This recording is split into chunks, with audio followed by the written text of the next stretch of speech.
Au début, je savais pas trop si c'était archi intérieur, design. Et du coup, j'ai découvert Lisa, justement, je me suis dit archi intérieur et design. On compacte tout, c'est parfait. Et c'est ce qu'il faut faire, quoi. En première année à Lisa, on apprend à utiliser les couleurs, à varier sa créativité, à utiliser différents matériaux, différents médiums. On a fait pas mal de croquis en extérieur et ça nous a aidé à observer un peu ce qui se passait autour de nous et à devenir beaucoup plus spontané en fait dans la manière dont on dessine. Ce qui est bien à Lisa, c'est qu'on est vraiment soutenus.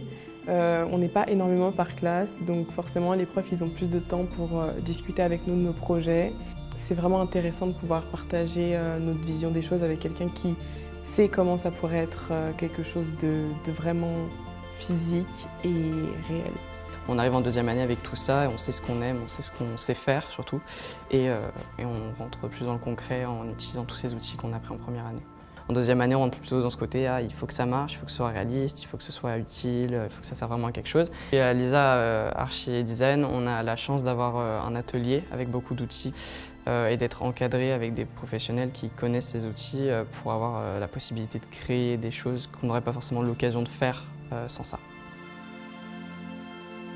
Quand on commence la troisième année, on sort d'une deuxième année qui est très manuelle et on passe plus sur la maîtrise graphique et technique sur le logiciel. Pour ce qui est de la 3D, on part sur 3ds Max, qui va être le gros focus de l'année. Mais on a aussi AutoCAD pour les plans. Cette année, je suis en classe internationale. Ce qui est différent, c'est que déjà, tout le monde ne vient pas du même pays, donc tout le monde n'a pas la même culture et les mêmes façons de faire. Certains étudiants ont une façon de penser qui nous fera nous questionner nous-mêmes.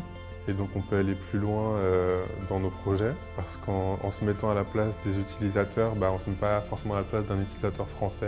On a des projets qui sont réalistes et qui nous mettent face à la réalité du métier.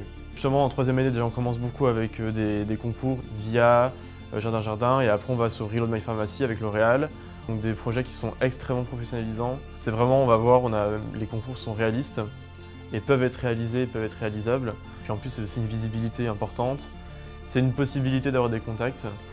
Et après, Master 1, c'est ce qu'on fait, on sait où on va concrètement. Et vraiment, on a une optique de professionnalisation qui est vraiment très importante.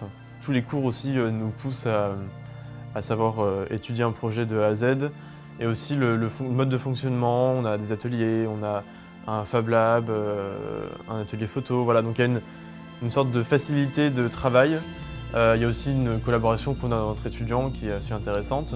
C'est beaucoup de discussions, beaucoup d'échanges. Du coup, en cinquième année, on a l'alternance, ce qui est la partie professionnalisante. Donc, on vient dans une entreprise pendant 1 an, avec donc 2 semaines entreprise, 1 semaine école, ce qui est très très appréciable, parce que vraiment, on rentre dans l'entreprise, on participe vraiment concrètement au projet. Quand on arrive en cinquième année, là, on comprend vraiment que dans quelques mois, c'est fini, les études.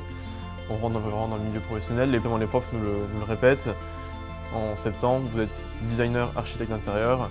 If you want to go, just go. It's amazing and you won't regret it.